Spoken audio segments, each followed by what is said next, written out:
Assalamualaikum warahmatullahi wabarakatuh. Kami dari kelompok 1 akan mensimulasikan proses administrasi dan kepaniteraan pidana. Selamat menyaksikan. Selamat datang di video edukatif kami yang akan membahas tentang administrasi dan kepaniteraan dalam perkara pidana. Sebagaimana yang kita ketahui, dalam proses perkara pidana tidak hanya melibatkan hakim ataupun jaksa, tetapi juga para petugas administrasi dan kepaniteraan di pengadilan. Benar maka, dalam perkara peradilan pidana dimulai sejak perkara itu diterima di pengadilan hingga putusan yang berkekuatan hukum tetap, bahkan sampai upaya hukum luar biasa. Dan juga dalam setiap tahapan itu terdapat beberapa hal yang kompleks seperti dari pencatatan, pemberkasan, pengiriman berkas, hingga pengelolaan minutasi perkara. Untuk itu, dalam video ini kami akan membuat simulasi tentang administrasi dan kepaniteraan dari rekan-rekan kami. Video ini akan dibagi menjadi dua bagian. Yang pertama yaitu mengenai meja pertama yang mengelola tentang pendaftaran, kemudian dilanjutkan dengan banding, kasasi, dan juga BK. Harapannya video ini mampu memberikan pemahaman mendalam tentang administrasi dan kepaniteraan. Baiklah, tanpa berlama-lama kembali, mari kita saksikan proses administrasi dan kepaniteraan dari meja pertama.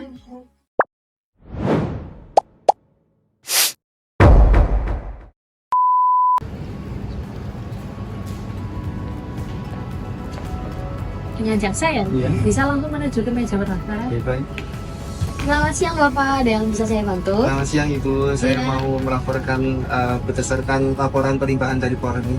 Baik, saya cek dulu ya. Iya. Bisa tolong dicekkan juga. Oh ya. Adakah surat pelimpahan perkara dari kejaksaan? Oke, ada Ibu bentar ya. Iya. Surat pelimpahan.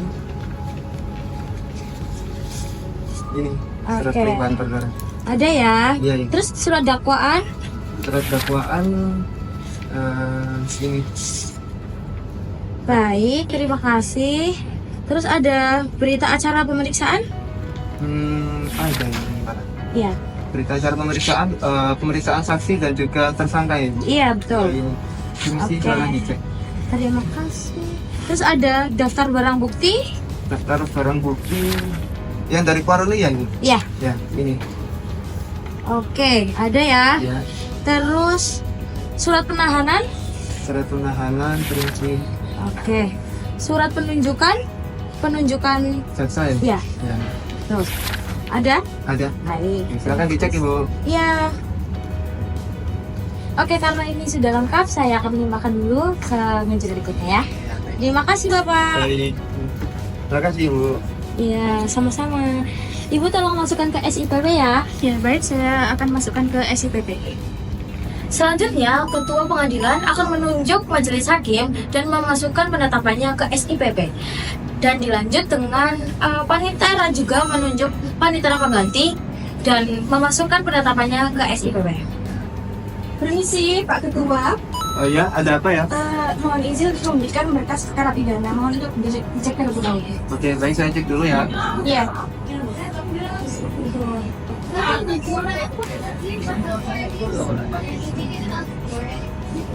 Oke, sudah lengkap. Terima kasih ya. Sama-sama.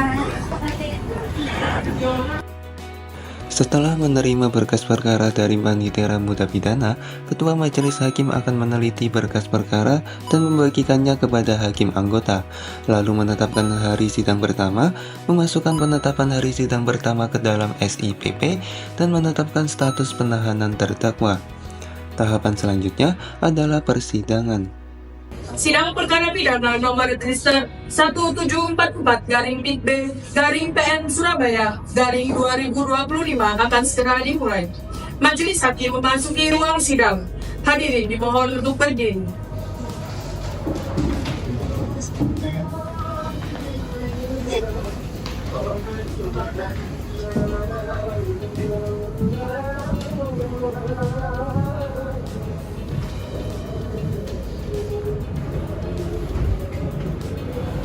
Hadirin dipersilakan untuk duduk kembali.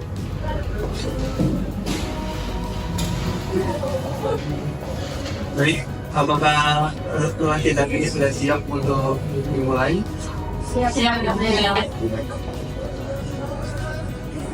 Sidang perkara pidana Pengadilan Negeri Surabaya kelas 4 yang berwenang memutus dan mengadili perkara dengan nomor register 1744-PIT-B-PN Surabaya /2025 dinyatakan dibuka dan terbuka untuk umum. Setelah para hakim membuka persidangan, alur persidangan pada acara pidana dimulai dari pembacaan surat dakwaan. Lalu ada pembuktian, yang ketiga adalah pembacaan tuntutan dari jaksa penuntut umum, lalu ada pembelaan terdakwa, lalu ada pun replik dan publik. Setelah acara persidangan selesai, yang dilakukan oleh para majelis hakim adalah menentukan bagaimana putusan untuk para terdakwa ini. Sidang perkara dengan nomor register 1744-PIT-B-PN-SBY /2025 dinyatakan selesai dan ditutup. Selanjutnya, para pihak masih memiliki upaya hukum, yaitu upaya hukum banding, kasasi, dan peninjauan kembali sebelum putusan ini bersifat berkekuatan hukum yang tetap. Proses di meja pertama telah selesai kita saksikan. Bagaimana kita telah melihat proses perkara pidana mulai ditangani di pengadilan. Namun, banyak para pihak tidak setuju akan sudah disebut. Maka, banding di sini muncul sebagai upaya hukum lanjutan. Baiklah, mari kita saksikan proses administrasi dan kepaniteraan di tingkat banding.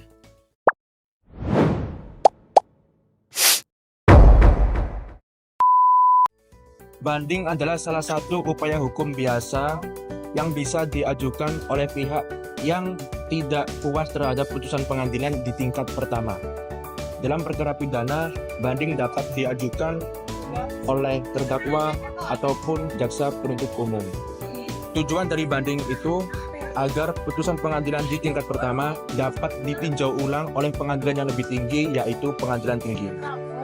Baik, di sini saya akan menjelaskan mengenai siapa sih pihak yang berhak untuk mengajukan upaya hukum banding. Nah, dalam pasal 67 KUHP, pihak yang berhak untuk mengajukan upaya hukum banding ini ada yang pertama terdakwa atau kuasa hukumnya, lalu yang kedua ada jaksa penuntut umum. Nah, jadi pihak-pihak tersebut berhak untuk mengajukan upaya hukum banding.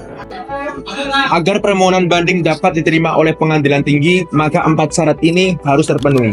Yang pertama, permohonan banding dapat diajukan dalam tenggat waktu yang telah ditentukan. Yang kedua, permohonan banding dapat diajukan secara tertulis ataupun lisan kepada panitera. Yang ketiga, jika terdakwa ditahan, maka permohonan banding dapat diajukan kepada kepala tahanan. Yang keempat, harus ada akta pernyataan sebagai bukti formal bahwa permohonan banding telah didaftarkan.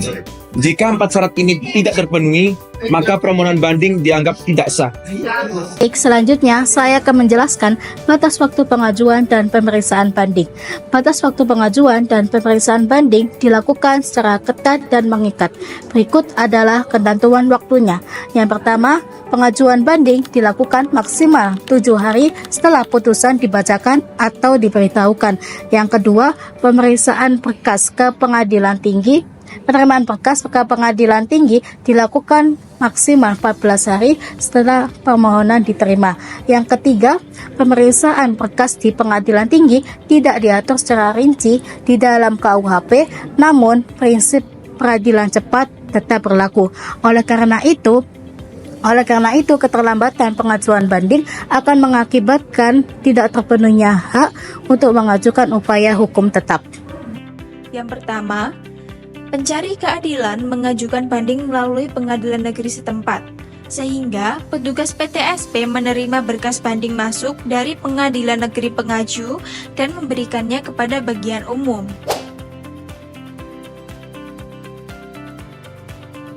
Yang kedua, bagian umum menyerahkan berkas banding masuk untuk didisposisi oleh Ketua Pengadilan Tinggi, Panitera, dan Panitera Muda Pidana. Selanjutnya, Panitera Muda Pidana membuat pemberitahuan registrasi banding ke Pengadilan Negeri Pengaju yang ditandatangani oleh Panitera Berkas yang sudah ditetapkan majelis hakim dan panitera pengganti diberikan kepada majelis hakim yang bersangkutan. Setelah itu, majelis hakim melakukan pemeriksaan berkas perkara selama 1 bulan sampai pada putusan.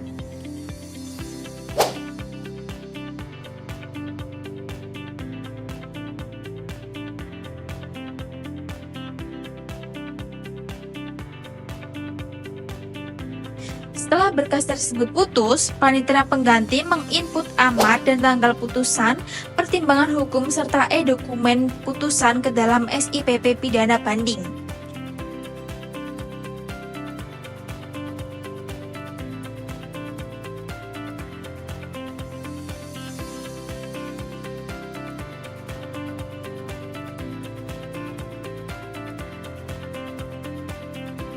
Berkas pidana yang telah dinyatakan putus oleh majelis hakim diserahkan kembali kepada panitera muda pidana untuk dikirimkan kepada pengadilan negeri pengaju.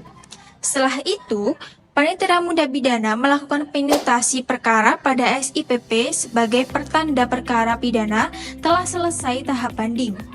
Kemudian, panitera pengadilan tinggi melakukan tanda tangan elektronik terhadap salinan putusan yang dimasukkan ke dalam SIPP. Selanjutnya, panitera muda pidana menyerahkan berkas perkara bundel A dan bundel B, CD putusan, dan berkas putusan tingkat banding kepada panitera muda hukum untuk diarsipkan. Kita baru saja menyaksikan bagaimana proses banding dilakukan di pengadilan.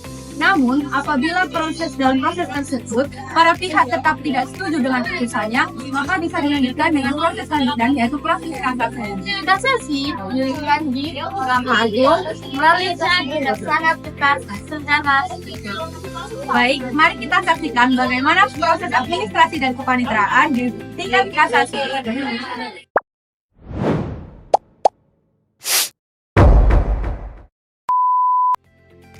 Apa sih kasasi itu?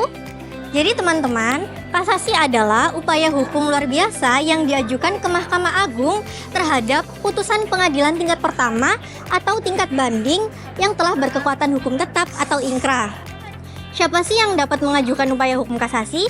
Yang dapat mengajukan upaya hukum kasasi adalah jaksa penuntut umum atau terdakwa apabila merasa ada kesalahan dalam penerapan hukum oleh hakim atau putusan hakim pada tingkat banding.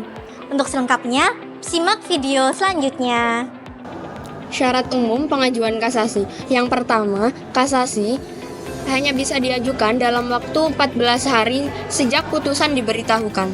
Yang kedua, pengajuan dilakukan melalui pengadilan negeri tempat perkara diperiksa sebelumnya. Yang ketiga, harus melampirkan berkas-berkas yang lengkap. Nah, terkait isi berkas-berkas akan dijelaskan secara lanjut pada tahap berikutnya. Langkah-langkah pengajuan kasasi perkara pidana. Langkah pertama, pendaftaran permohonan kasasi. Pemohon, terdakwa atau jaksa sebagai pihak yang tidak menerima putusan datang ke bagian pelayanan terpadu satu pintu atau PTSP di pengadilan negeri. Waktu pengajuan paling lambat 14 hari sejak pemberitahuan putusan. Persyaratan administrasi yang wajib dibawa: fotokopi identitas, KTP, atau surat tahanan. Yang kedua, surat kuasa jika diwakili penasihat hukum. Yang ketiga, surat keterangan dari kepala lapas atau rutan jika terdakwa sedang ditahan.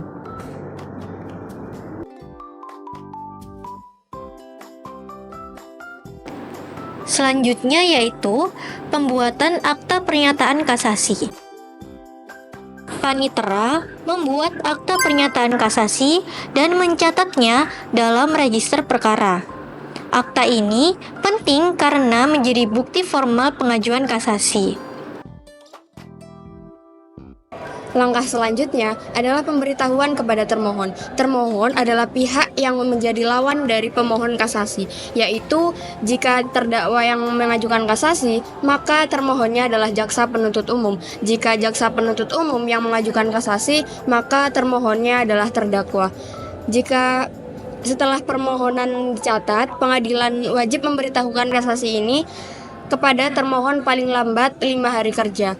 Dan jika termohon belum terdaftar di SIPP, maka pemberitahuan dilakukan melalui surat tercatat. Langkah keempat, penyerahan memori kasasi. Pemohon wajib menyerahkan memori kasasi dalam 14 hari setelah pengajuan. Memori kasasi berisi alasan-alasan hukum kenapa putusan sebelumnya dianggap salah. Dokumen diserahkan dalam bentuk dokumen cetak atau printout, dokumen digital, softfile dalam flash disk atau email sesuai prosedur PTSB. Panitera akan memindai dan mengunggah dokumen ke SIPP. Selanjutnya adalah kontra memori kasasi. Pihak termohon atau pihak lawan dapat mengajukan kontra memori kasasi dalam waktu 14 hari setelah menerima memori kasasi dari pihak pemohon. Dokumen diserahkan ke PTSP dalam bentuk cetak dan digital. Petugas akan memindai dan mengunggah ke sistem serta memberitahukan ke pihak pemohon melalui SIPP. Langkah selanjutnya ialah pemeriksaan berkas atau inzej. Kedua belah pihak dapat memeriksa berkas kasasi atau inzej sebelum dikirim ke Mahkamah Agung. Dengan prosedur, pemberitahuan inzej dikirimkan secara elektronik dan batas waktu pemeriksaan maksimal 7 hari setelah pemberitahuan diterima. Lalu jika ada kekurangan, para pihak dapat memberi tanggapan tertulis. Selanjutnya, cara pengiriman berkas ke Mahkamah Agung. Yang pertama itu, setelah tahap inzes, pengadilan wajib mengirimkan bundel A dan bundel B secara elektronik ke Mahkamah Agung. Yang kedua, tenggat waktu maksimal itu 60 hari sejak pengajuan permohonan kasasi atau 3 hari setelah masa inzes. Yang ketiga, untuk berkas-berkas yang perlu dilengkapi, yang pertama, daftar isi dan surat pengantar. Yang kedua, akta pemberitahuan panduan tingkat banding. Yang ketiga, akta permohonan pemeriksaan kasasi. Yang keempat, akta pemberitahuan permohonan kasasi kepada termohon kasasi. Yang kelima, memori kasasi atau tambahan memori kasasi yang disertai. Yang keenam, akta penerimaan memori kasasi atau tambahan memori kasasi. Yang ketujuh, akta pemberitahuan atau penyerahan memori kasasi atau tambahan memori kasasi kepada termohon kasasi. Yang ke-8, kontra memori kasasi atau tambahan kontra memori kasasi. Yang ke-9, akta pemberitahuan mempelajari berkas perkara kepada pemohon. Yang ke-10, 2 eksemplar salinan resmi putusan tingkat pertama dan tingkat banding. Yang ke-11, surat kuasa khusus untuk mengajukan kasasi dan terdakwa. Dan yang terakhir itu surat-surat lainnya sebagai surat pelengkap saja. Selanjutnya adalah putusan Mahkamah Agung. Setelah Mahkamah Agung memutus perkara, Mahkamah Agung akan memberitahukan hasil putusan kepada para pihak melalui SIPP atau surat tercatat. Pengadilan akan membuat akta pemberitahuan putusan dan mengirim salinan petikan atau putusan paling lambat 2 hari kerja setelah menerima. Apabila termohon ingin membatalkan kasasi, termohon dapat mencabut kasasi sebelum diputus oleh Mahkamah Agung. Dan jika dicabut sebelum berkas dikirim, maka tidak diteruskan. Dan jika dicabut saat dalam pemeriksaan Mahkamah Agung, pemohon harus membayar biaya perkara yang sudah dikeluarkan. Pencabutan oleh kuasa hukum harus disertai persetujuan oleh terdakwa. Sekian penjelasan langkah-langkah mengenai upaya hukum kasasi. Proses kasasi telah selesai dikasasikan, bagaimana Mahkamah Agung memberikan putusan terakhir sebagai upaya hukum biasa. Namun, pihak tertentu yang biasa diberikan dapat mengajukan upaya hukum luar biasa yang menunjukkan kembali. Mereka sendiri memiliki syarat dan tahapan administratif yang perlu diperhatikan dengan cermat oleh penyidikan. Mari saksikan simulasi dalam proses peninjauan kembali.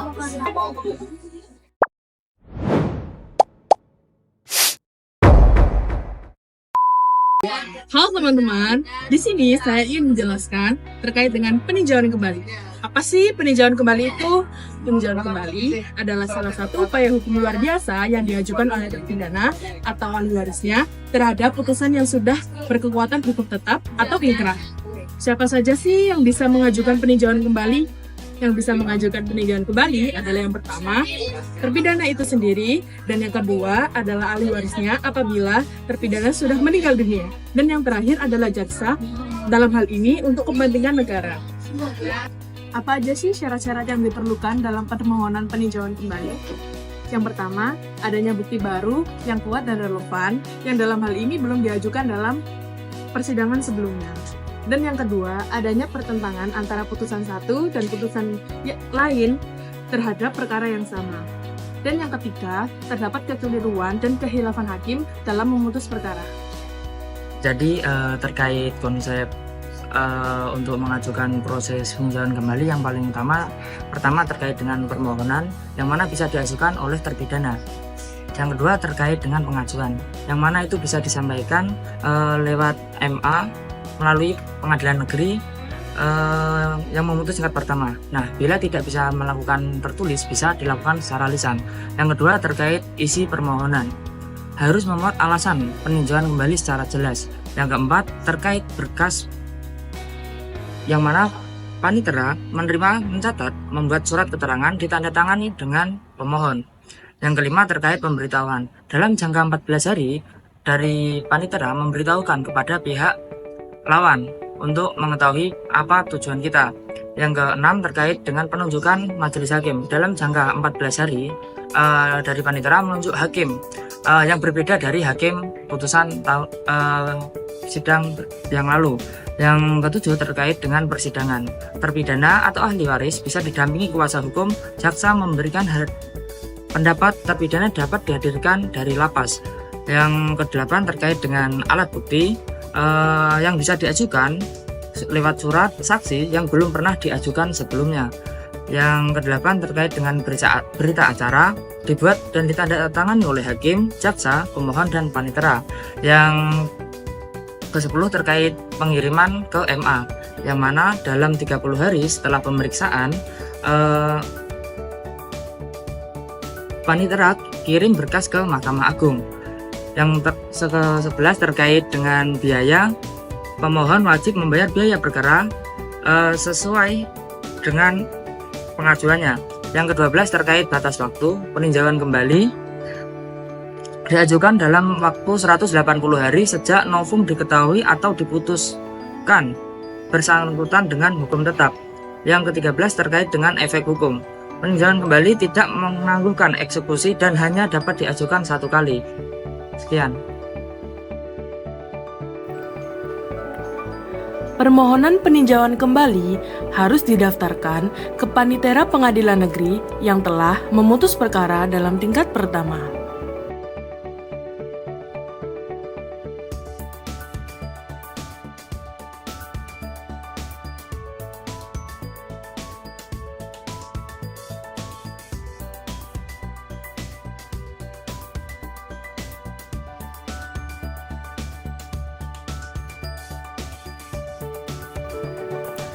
Permohonan diajukan secara tertulis atau lisan di hadapan panitera dengan menyebutkan alasan permohonan secara jelas. Apabila pemohon tidak bisa menulis, panitera akan membantu membuatkan akta permohonan peninjauan kembali.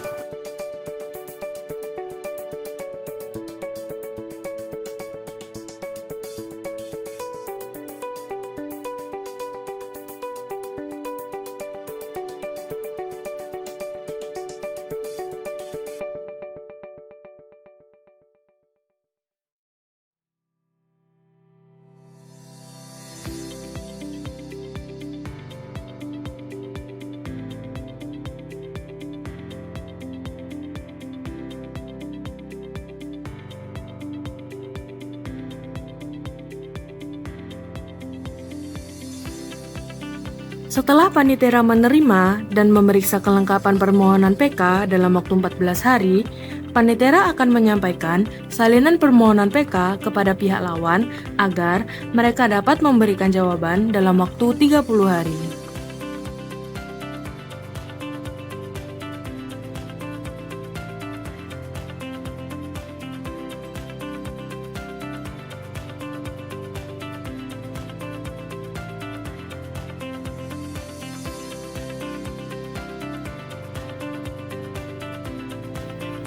Setelah menerima jawaban atau apabila dalam 30 hari sudah lewat tanpa jawaban, Panitera wajib mengirimkan seluruh berkas permohonan PK ke Mahkamah Agung dalam waktu 30 hari setelah jawaban diterima atau setelah batas waktu 30 hari telah berakhir.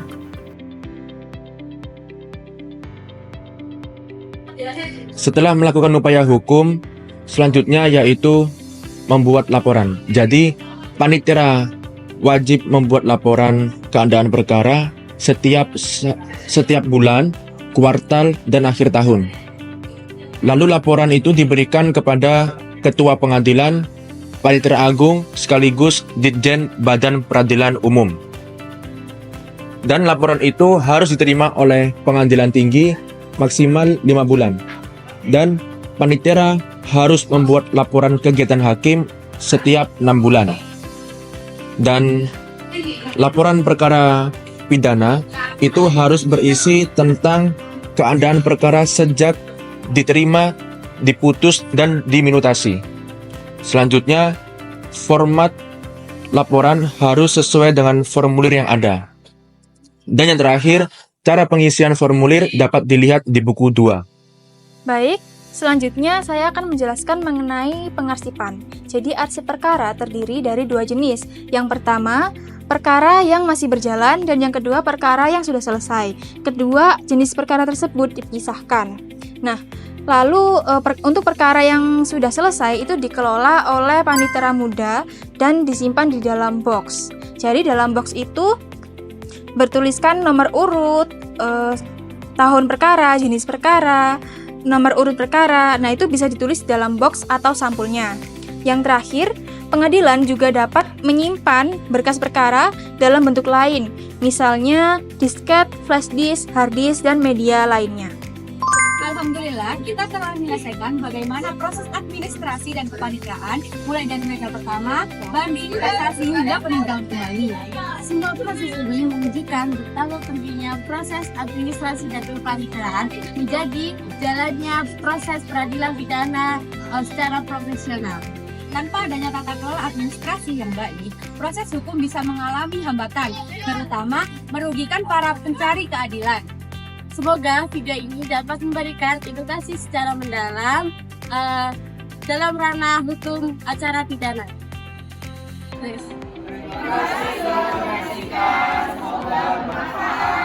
Sampai jumpa.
Wow.